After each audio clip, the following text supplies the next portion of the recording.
जय भवानी। सभी को मात नर्मदे हर। आज हम बात करने जा रहे हैं बामा खेपा जी की, जो हमारी दूसरी महाविद्या माँ तारा के परम भक्त और एकमात्र पसंदीदा भक्त भी हुए हैं।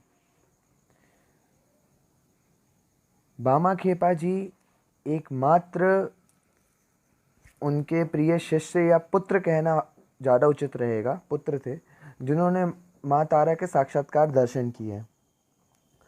बामा खेपा को स्वयं माँ तारा अपना पुत्र मानती थी। संत श्री रामकृष्ण परमहंस की तरह ही जैसे उन्होंने माँ काली की उपासना करी, वैसे ही बामा खेपा जी ने माँ तारा की उपासना करी। बामा खेपा जी का जन्म 1837 में हुआ। उनका पूरा नाम था बामा चरण चट्टोपाध्याय।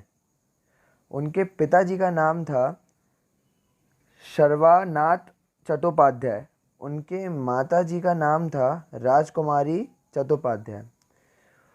उनका परिवार पूरे समाज में विख्यात था अपनी पूजा प्रतिष्ठा के लिए, लेकिन वह आर्थिक रूप से सक्षम नहीं थे, असक्षम थे। बामा खेपा जी बचपन से ही अलग थे। लोग उन्हें पागल कहते थे। खेपा का अर्थ होता है जो व्यक्ति असमर्थ हो या फिर मानसिक चीज़ में ना हो, लेकिन खेपा का अर्थ नॉर्मल किसी पागल के लिए यूज़ नहीं होता। खेपा का अर्थ विद्वान लोगों के लिए यूज़ होता है, बट एक दूसरे फॉर्म में। बामा खेपा जी की एक खासियत थी, वे माँ तारा को अपनी बड़ी माँ कहते थे और अपनी असली माँ जिन्होंने उन्हें गर्भ से जन्म दिया, उन्हें वह छोटी माँ कहते थे। बामा खेपा जी की एक और आदत थी जिनको सुन के आप थोड़ा विचलित हो सकते हैं। बामा खेपा रात के समय में दूसरों के घर से भगवान की फ़ोटोज़ चुरा लेते थे और उन्हें नदी किनारे जाके पूजा करते थे। जब उनके माँ बाप को इस चीज़ के बारे में पता चला और लोगों ने इस चीज़ का विरोध किया, तब उनके माँ बाप ने उन्हें कड़ी दंड दिया। उन्होंने उनको घर में बंद कर दिया और उन्हें बाहर जाने नहीं दिया। लेकिन बामा खेपा जी ने जब मौका देखा तो उन्होंने घर से जैसे ही मौका पाया वो बाहर भाग गए। बामा खेपा जी के पिताजी का निधन बचपन में ही हो गया था, जब वो छोटे थे। बामा खेपा जी की एक बड़ी बहन थी जो कि विडो थी, और बामा खेपा जी के जीवन में उनकी माँ और उनकी बहन का ही अहम हस्ताक्षर रहा है उनको आध्यात्म के जीवन में प्रवेश कराने के लिए। वो छोटे में उन्हें महाभारत और गीता, रामायण, इन सब कथाओं का ज्ञान वो देती रहीं। एक दिन बामा खेपा जी अपनी माँ के साथ जा रहे थे तो उन्होंने गुड़हल का फूल देखा, और जैसे ही उन्होंने वो फूल देखा उनके मुंह से निकला माँ तारा। माँ तारा सुनते ही वो माँ तारा चिल्लाने लगे और अलग दिशा में जाने लगे। तो उनकी माँ ये देख के भयभीत हो गई कि ये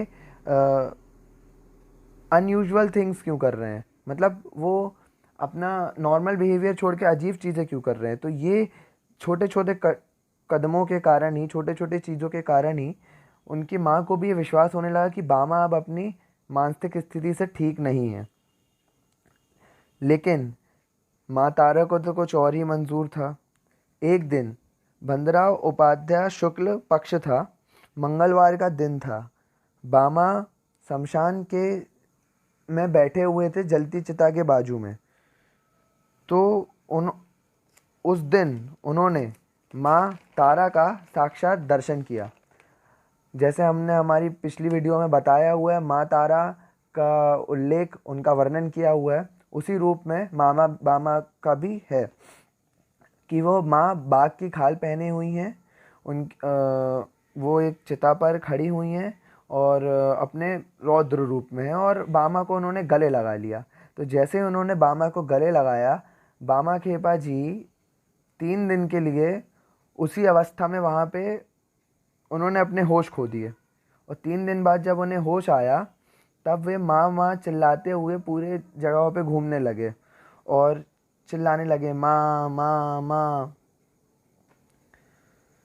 तो ये देख के उनकी माँ ने उन्हें फिर से घर में बंद कर दिया।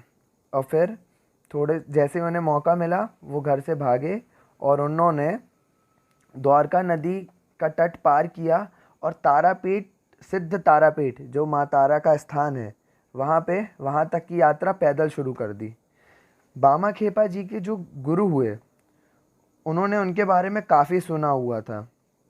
उनका नाम था बाबा कैलाशपति, जो कि एक सिद्ध पुरुष माने जाते थे। उन्होंने अपनी शिक्षा उनसे ही ली और उनका पराक्रम देख के जो इनके गुरुजी थे कैलाशपति जी, उन्होंने पहले ही उनको अपना शिष्य स्वीकार कर लिया, क्योंकि वो बामा की कैपेसिटी, बामा खेपा जी की क्षमता को जानते थे। तो उन्होंने वहीं पे रह के उनके आश्रम में पूरी अपनी शिक्षा प्राप्त करी, वो वहीं रहने लगे। तो जब माँ, जो उनकी छोटी माँ थी, जो उनकी माँ थी बामा खेपा जी की, उन्हें पता चला कि बामा तो चला गया है आश्रम में, तो वो पहुँचती हैं आश्रम। तो जब वो आश्रम पहुँचती हैं तो वो ये देखती हैं कि बामा तो अब वापस हमारे साथ आने से रहा, तो ये तो लग गए हैं माँ तारा की भक्ति में, तो बामा तो अब वापस आने से रहे। तो माता जी ने अपना बुद्धि चलाई। माता जी ने उन्होंने अपने एक रिश्तेदार से, परिजन से सहायता ली और बामा खेपा जी को तारा सिद्धपीठ में एक छोटी सी नौकरी दिलवाई। कौन सी नौकरी दिलवाई? माँ तारा को जो फूल चढ़ते थे, पुष्प चुनने की नौकरी उन्हें दिलाई। लेकिन अब भगवती को भी कुछ और ही मंजूर था। बामा खेपा जी बचपन से ही हर चीज़ में असमर्थ थे, मतलब उनसे छोटे से छोटा काम भी नहीं किया जाता था। उनका सिर्फ एक जगह मन लगता था, सिर्फ और सिर्फ माँ तारा की पूजा करने में। उनका कहीं और मन ही नहीं लगता था। उन्होंने अपनी शिक्षा भी पूरी नहीं की थी, क्योंकि उनके घर परिवार की स्थिति ऐसी नहीं थी कि वो बाहर जाके शिक्षा करवाते। उन्होंने अपने गांव में निजी स्कूल में ही थोड़ी सी शिक्षा प्राप्त करी। तो जब उनकी तारा सिद्धपीठ में उनकी नौकरी लगी, तो वो खुश तो बहुत हुए कि उन्होंने अपनी बड़ी माँ का साथ पा लिया, कि हमेशा वो अपनी बड़ी माँ के पास ही रहते हैं। लेकिन जब बामा खेपा जी वो छोटा सा काम भी पुष्प चुनने का नहीं किया करते थे। अच्छा, एक छोटे से बात का उल्लेख और है। बामा खेपा जी गांजा पिया करते थे, तो उन्हें ना किसी चीज़ की सुध ही नहीं रहती थी कि कब बारिश हो रही है, कब ठंडी है, कब गर्मी है। उन्हें कुछ चीज़ों का कुछ ध्यान ही नहीं था। वह जब खाना खाते थे तो वो कुत्ते, बिल्ली, सांपों के साथ रह के खाना खाते थे, उनके साथ बैठ के खाना खाते थे। जब उन्हें उनके गुरुजी ने ये देख लिया, उनका जब ज्ञान पूरा हो गया, तो मोक्षानंद जी सिद्ध तांत्रिक और कैलाशपति बाबा, इन्होंने जब ये देख लिया कि इनका आध्यात्मिक ज्ञान पूरा हो चुका है, तो उन्होंने बामा खेपा जी को आध्यात्मिक नेता सिद्ध तारापीठ का नियुक्त करा और उन्होंने वहाँ से अपना प्रस्थान कर लिया। वो लोग वहाँ से चले गए।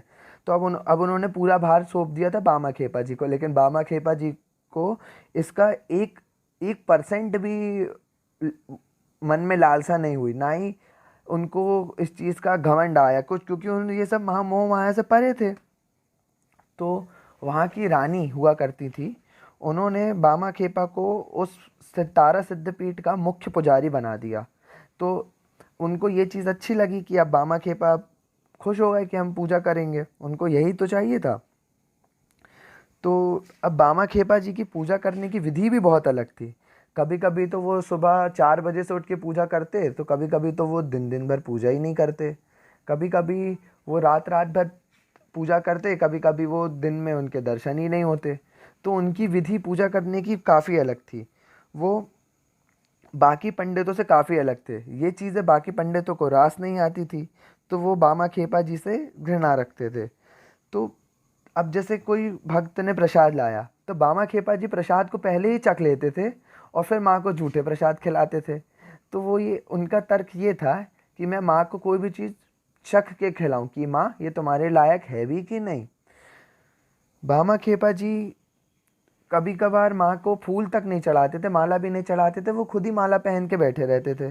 तो ऐसे तो थे भामा खेपा जी, और माँ इनकी पूजा करने की विधि भी पूरी अलग थी। भामा खेपा जी जब नग्न रहते थे तो एक दिन किसी ने उनसे पूछा कि आप नग्न क्यों रहते हैं। तो उन्होंने बहुत ही विचलित करने वाला उत्तर दिया। उन्होंने उत्तर दिया कि जब मेरे पिता और मेरी माँ नग्न रहते हैं तो मैं क्यों वस्त्र पहनूं। अब उन्होंने इस चीज़ का विश्लेषण भी बहुत अच्छे से दिया। उनके पिता जो हैं महेश, महेश अर्थात शिव, वो जब नग्न रहते हैं तो मैं क्यों वस्त्र पहनूं। उनकी माँ, माँ तारा, जब वो भी नग्न रहती हैं तो मैं क्यों वस्त्र पहनूं। उन्होंने ये कहते हुए कहा, इसलिए मैं संसार से, सांसारिक जीवन से दूर रहता हूँ और शमशान में ही वास करता हूँ। शमशान जहाँ पर चिताएं जलती हैं वहाँ पर ही वास करता हूँ अपनी माँ के साथ। मुझे इन सब चीज़ का लोभ नहीं, इसलिए मैं अपने हिसाब से ही रहता हूँ। वो उनकी एक और ख़ास आदत थी, जैसे श्री रामकृष्ण परमहंस जी हर महिलाओं को अपनी माँ की नज़रों से ही देखते थे, भामा खेपा जी भी सबको अपनी माँ के ही नज़रों से देखते थे, अर्थात उन्हें हर जगह माँ ही नज़र आती थी। तो ऐसे तो थे हमारे भामा खेपा जी। ऐसे परम भक्त की उल्लेखना जितनी करी जाए उतनी ही कम है।